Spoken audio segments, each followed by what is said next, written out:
that I'm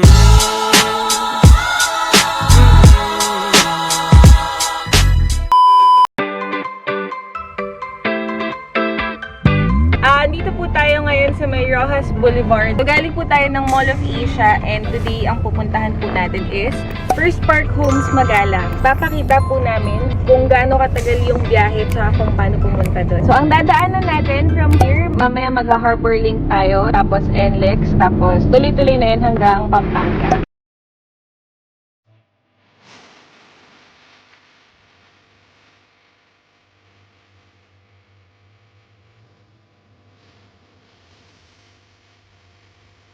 Sa mga manggagaling po ng Mall of Asia or ng Pasay, ang estimated travel time po natin papunta ng First Park Homes Magalang is less than 2 hours. 1 hour, 50 minutes to be exact. Nasa MOA po kami mga 9 AM. So, ang expectation po namin na makakarating tayo sa site is around 11 AM na po. Guys, maglalagay ako ng map sa gilid ito para at least makita nyo kung gaano pa katagal papunta sa site tsaka kung nasaan tayo exactly. So ngayon po, makita nyo nasa 1 hour, 2 minutes na lang tayo papunta sa project. Kakabit ko yun sa gilid. Sa mga nagtatanong po kung magkano ang toll fee papuntang Magalang galing ng MOA, 257 po lahat. 54 pagka-exit natin ng Harbor Link and then 203 pesos naman po kapag ka-exit natin ng Santa Ines.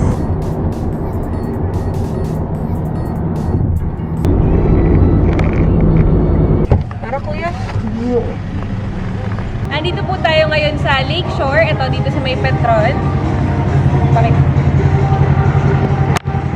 Ito po yung last stop natin papunta ng project. From here, mga 30 minutes na lang papunta ng site. Kain muna tayo dito. Lulita ka daw. Good job.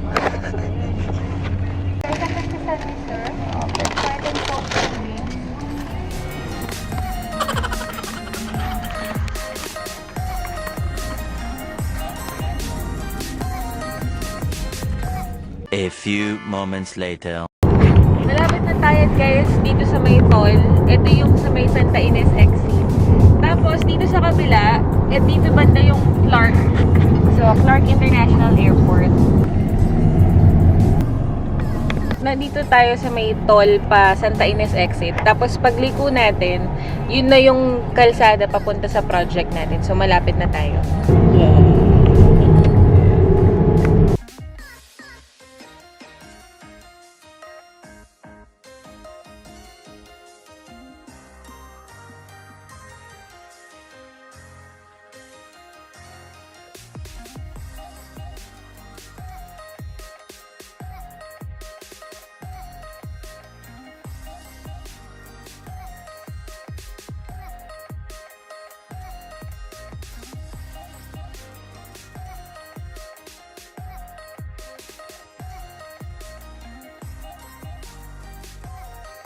Hi YouTube! Hi mga ka-first! Ako po ulit ang inyong paboritong agent. Sa mga hindi pa po nakakakilala sa akin, ako po si Romina Babijes. I normally vlog about real estate, about First Park Homes. Ngayon po, dito tayo sa First Park Homes Magalang. Bale, ito po yung magiging part 2 ng video natin. Kasi diba last time, parang first week of October, wala pang masyadong, hindi pa natin napasok yung model unit. So, hopefully, tignan natin kung makakapasok tayo mamaya sa loob. Katabi ko po ang ating mga scale model. Ito po ang ating scale model ng mga units. Tapos, ito po ang scale model ng project natin. Dito tayo pumasok. Ito po yung office. And then, katabi nyo na po yung swimming pool. So, andito po tayo ngayon. Ang isang maganda kay First Park Homes, even though yung mga maliliit nating project, like 10 hectares lang yung project natin sa Magalang, same size pa rin po tayo ng unit. So, ibig sabihin, hindi kayo ganun ka-crowded dito sa project natin. Free selling po si Magalang. Hindi pa po natin matatanaw sa loob. Wala pa po tayong makikita sa likod. Magsisimula pa lang po ang land depth natin sa Magalang. So, yung mga available units po natin ngayon, guys, andito po tayo sa batch 1. And then, kaka-open lang po natin ng batch 2. Yung batch 1, guys, almost sold out na po. Para lang sa mga nag-i-inquire sa akin. So, ito po, batch 1 and batch 2. Kung mapapansin nyo, medyo likod na po ng project yung mga ino-offer natin. Ganun po talaga, guys, sa lahat ng development. Inuuna po natin i-offer yung mga pinaka nasa likod. Pero huwag po kayo mag-alala, guys, kasi mukha lang po siyang malayo sa mapa. Baka meron po mga ma-overwhelm dyan. Ay, layo naman. Antay ko na lang mag-open yung nasa harap. Antay ko munang ma-sold out yung mga nasa likod. Mind you guys, nagpa-price increase po tayo every batch. So kung ako po sa inyo, iwasan po natin mag-antay na ma-sold out yung mga first batch kasi baka magulat po kayo na yung 1.7 ngayon, baka 1.9 na po by the time na mag-inquire ulit tayo. Baka isipin nyo masyado naman po malayo yung nasa likod. Mukha lang po siyang malayo sa mapa, pero in reality, malapit lang po talaga tayo sa gate. Yung mga clients ko po nakakuha sa batch 1 and batch 2, less than 5 minutes, nandun na po tayo. Nabanggit ko na rin, ang price range po natin for Calista Meat nasa 1.7 po. Para po sa exact figures, bibigyan ko po kayo ng sample computation, i-message nyo lang po ako. Directly, nasa description box po yung details ko. Ayaw nga pala guys, para po sa mga nagko-comment sa YouTube, okay lang nagbabasa rin naman po ako ng YouTube comments, pero hindi ko lang po kasi masyadong namomonitor yung mga nagko-comment. So, mas maganda pa rin po i-message nyo ako directly sa Messenger, sa Facebook, sa WhatsApp. So, sa Viber, ayun. Nakakalat ang ating mga amenities. So, dito meron tayong mini park. Ito, mini park. And then, dito yung basketball court. Tapos, nasa harap yung swimming pool. Sa mga nagtatanong po about single attach, I know kasi may mga clients ako nang hihingi ng sample computation ni una or ni single attach. Bale, kung makikita nyo po sa ino-offer nating batch ngayon, wala pa pong una. Ang ino-offer lang po natin today is Calista, meaning Calista Mid and Calista End. Mag-a-advise naman po kami ni First Park Homes if open na po si una for selling. Ganito po pala yung itsura ng ating office dito sa First Park Homes, Magana.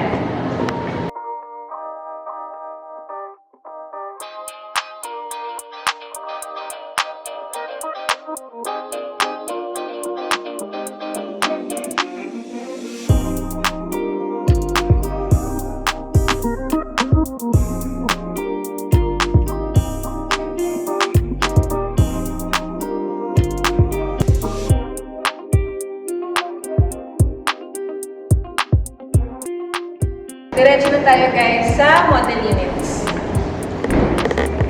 Pwede lang daw po nating pasukin is yung Calista Mid na actual turnover kasi yung mga dress-up unit hindi pa daw nila tapos ayusin. Bale, ongoing pa yung pag-design nila. So, sarado pa yung mga Calista End natin, Calista Pair. Pati yung dressed-up unit na expanded. Ulitin ko lang po guys para po sa mga bago sa channel ko. Yung expanded, inspiration lang po siya. Lahat po ng expansion and renovation natin after turnover pa po talaga. Papakita ko lang po ng mabilis yung loob ng actual turnover natin. Ang floor area po ng Calista, whether Calista Mid or Calista End, lahat po sila, ang floor size po nila, iisa lang, 40 square meters. Ang nagbabago po per unit is yung actual na lot size, yung lot area natin. Kasi pag Calista Mid, ang typical area natin ay 44.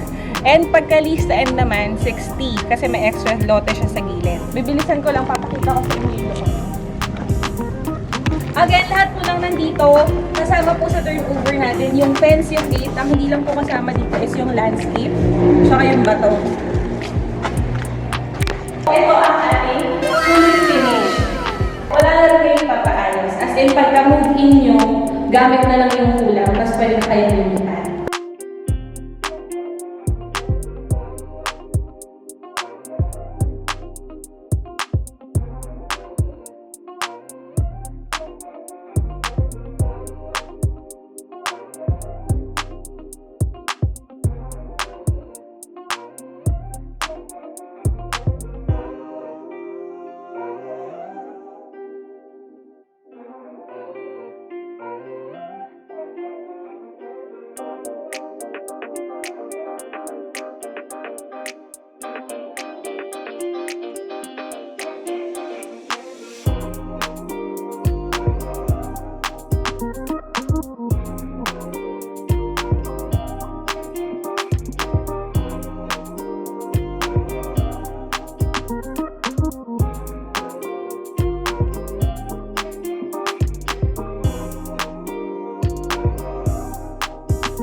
Ito pong nakikita nyong abang sa labas ng bintana. Ito po yung CR sa baba at kalahati ng kusina. Provision for expansion, sa inyo pa rin po ito. Ito guys, yung Calista pair natin, papakita ko na lang sa labas kasi nga hindi daw pwedeng pasukin. Ito po, sample lang ng Calista pair natin. Kung mapapansin nyo na wala na yung divider sa harap. Ang Calista pair natin, not necessarily isang Calista and tsaka isang Calista mid. As long as magkatabi yung unit, pwede yon, pwede siyang i-combine. So for example, dalawang Calista mid i-combine nyo, pwede po yon. For the single attach or una, ito po yung sample natin. Floor size natin, 54 square meters. Ang lot size natin, 88 square meters. Again, hindi daw po tayo pwedeng pumasok sa loob. So gagawa na lang po ako ng another vlog kapag pwede nang pasukin yung loob. Ito guys, kung makikita niyo po yung may color black na yero, ito po yung hinarangan ni First kasi yung nasa likod po, yun yung actual development natin. So pagka nag-start na po yung land development, para hindi po tayo pinapasok ng mga alikabok. Para po sa mas detailed na tour, yung Calista units natin tsaka yung single attach, meron na po kasi ako mga vlog sa ibang projects natin. So mas detailed po yun guys, pati yung mga dress-up units pinasok natin, pati yung Calista end na-explain natin. So panoorin nyo na lang po yun. And sa mga gusto pong mag-inquire, manghingi ng sample computation, message nyo po ako directly para ma-assist ko po kayo ng mas maayos. Thank you guys for watching. Bye-bye!